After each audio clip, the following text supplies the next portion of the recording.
अपने तबस्सुम टॉकीज को जरूर कीजिए सब्सक्राइब और बेल आइकन दबाना ना भूलिएगा। आदाब, नमस्कार, सत श्री अकाल। दोस्तों, मैं khushi.govil, आपकी अपनी तबस्सुम जी का बेटा, और आप देख रहे हैं तबस्सुम टॉकीज।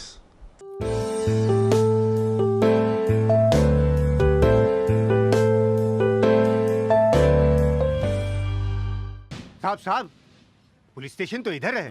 आप ऊपर कहाँ जा रहे हो? कौन सा सेक्शन? कौन सा सेक्शन? मैं पुलिस नहीं हूँ, फिर सीआईडी हूँ। पर साहब, फिर आपने ये पुलिस वाले की वर्दी क्यों पहनी है? समझ गया।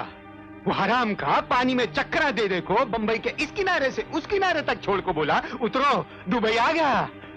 आ गया। चलो भाल खाओ के ऑफिस में मार मार के भुस भर देंगे। दोस्तों, दुनिया का दस्तूर है और हमारी फिल्म इंडस्ट्री में भी ये देखा गया है कि out of sight out of mind. और जब तक एक एक्टर सिल्वर स्क्रीन पे दिखता है, लोग उन्हें याद रखते हैं, और जैसे ही वो सिल्वर स्क्रीन से दूर होता है, लोग उन्हें भूल जाते हैं। और आज जिस एक्टर की बात मैं करने वाला हूं, उनके साथ भी ऐसे ही हुआ। लोग उन्हें भुला चुके हैं, और वो थे बहुत ही वर्सेटाइल और टैलेंटेड एक्टर जावेद खान अमरोही। अरे सोचने का टाइम नहीं है। तुम लोगों को क्या लगता है कि सिर्फ हम तीनों ही यहाँ रवीना से शादी करने के लिए आए हैं? अरे जरा वहां जाके देखो, हजारों लोग जमा हैं। अच्छा, लाइन लगी हुई है, टोकन बट रहे हैं इंटरव्यू के लिए। 24 मार्च 1949 में पैदा हुए थे जावेद भाई मुंबई में एक मुसलमान परिवार में। उनके वालिद एक डॉक्टर थे और जावेद भाई का कोई फिल्मी बैकग्राउंड नहीं था, बल्कि जावेद भाई एक स्पोर्ट्समैन थे और क्रिकेटर बनना चाहते थे। स्कूल के दिनों से ही जावेद भाई बहुत अच्छा क्रिकेट खेलते थे और बॉम्बे क्रिकेट एसोसिएशन ने जावेद भाई को अपनी टीम में सिलेक्ट भी कर लिया था। लेकिन जब वो 10th स्टैंडर्ड में थे, तब उनके वालिद का इंतकाल हो गया, और वालिद के इंतकाल की वजह से उनके घर के हालात बहुत खराब होने लग गए। यहां तक के कॉलेज की फीस के लिए भी पैसे नहीं थे। उसी बीच उनके एक दोस्त ने उनसे कहा कि तुम BCA की टीम में सिलेक्ट हुए हो, कि तुम्हें खालसा कॉलेज में फ्री एजुकेशन मिलेगी और स्कॉलरशिप भी मिलेगी। चुनांचे उन्होंने खालसा कॉलेज ज्वाइन कर लिया और पढ़ाई के साथ साथ वो क्रिकेट भी खेलते रहे। इसी दौरान जावेद भाई की तबीयत खराब होने लगी। जब डॉक्टर्स को दिखाया तो पता चला कि जावेद भाई की किडनीज में प्रॉब्लम है और अब वो आगे क्रिकेट नहीं खेल पाएंगे। ये सुनते ही जावेद भाई के पैरों तले से जमीन खिसक गई। उनका क्रिकेटर बनने का ख्वाब चूर चूर हो गया, और क्रिकेट ना खेलने की वजह से उनकी एजुकेशन उनको फ्री में नहीं मिलेगी और स्कॉलरशिप भी नहीं मिलेगी। तब उनके एक दोस्त ने उन्हें एक मशवरा दिया कि तुम कॉलेज के प्लेस में एक्टिंग शुरू कर दो। चुनांचे वो उस वक्त के प्लेस के डायरेक्टर रमेश तलवार जी से मिले। उस वक्त वो एक प्ले प्लान कर रहे थे जिसमें उन्हें एक ऐसा कैरेक्टर चाहिए था जो उर्दू अच्छी तरह से बोले, क्योंकि वो एक पाकिस्तानी सोल्जर का रोल था। रमेश तलवार जी जावेद भाई की उर्दू से बहुत मुतासिर हुए और फौरन उन्हें वो रोल ऑफर कर दिया। जावेद भाई ने रमेश तलवार जी से कहा कि मैं एक शर्त पे ये रोल करूंगा कि आप मेरी पढ़ाई फ्री करवा दीजिए। रमेश जी ने जावेद भाई की शर्त मान ली और यहां से जावेद भाई की एक्टिंग का सफर शुरू हो गया। इसके बाद उन्होंने कई प्लेस किए और जावेद भाई का काम लोगों को बहुत पसंद आने लगा। फिर जावेद भाई ने बाकायदा थिएटर ज्वाइन किया और हिंदी प्लेस के साथ साथ गुजराती थिएटर भी ज्वाइन कर लिया। कुछ सालों बाद वो यूनिवर्सिटी ऑफ ड्रामेटिक्स के चेयरमैन भी बने और फिर इप्टा भी ज्वाइन कर लिया। इप्टा यानी इंडियन पीपल्स थिएटर एसोसिएशन। जब जावेद भाई थिएटर कर रहे थे, तब उनके दोस्त ने कहा कि तुम इतने अच्छे एक्टर हो, तुम पूना के FTII क्यों नहीं ज्वाइन कर लेते हो? FTII यानी films and television institute of India. चुनांचे जावेद भाई ने ऐसे ही किया। उन्होंने FTII ज्वाइन कर लिया और जैसे ही उनका कोर्स पूरा हुआ, वो बहुत लकी थे, उन्हें फिल्मों की ऑफर्स आनी शुरू हो गई। उन्होंने कुछ फिल्मों में छोटे छोटे रोल किए और उनकी पहली फिल्म थी जलते बदन, जो आई थी 1973 में। तो आप अपना लेक्चर दीजिए और महीने की तनख्वाह सीधी कीजिए।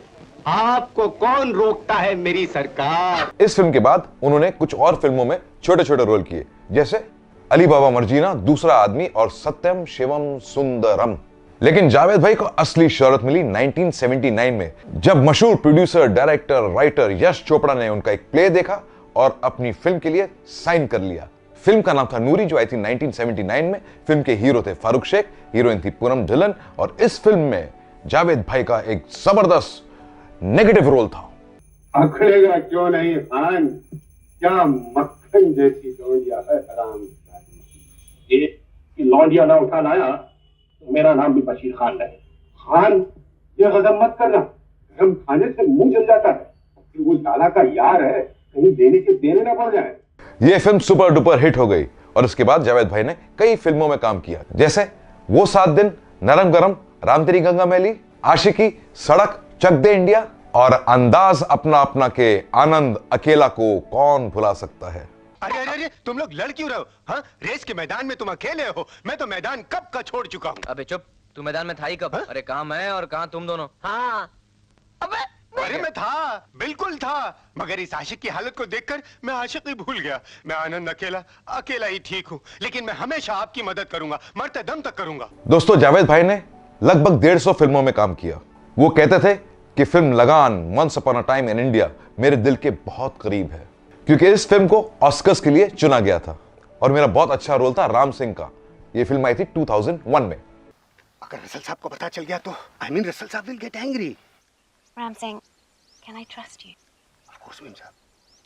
No one should know about this.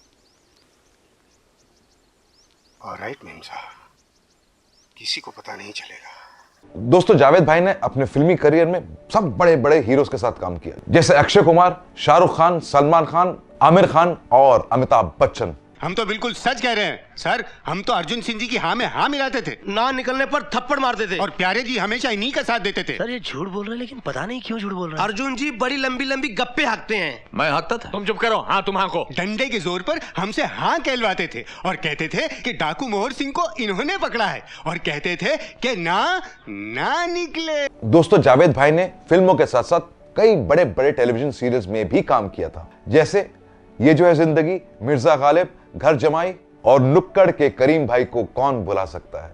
अब भाई लोग, आदमी को जिंदगी में आड़े तिरछे काम नहीं करना चाहिए, वरना जिंदगी में कभी कभी लेने के देने पड़ जाते हैं।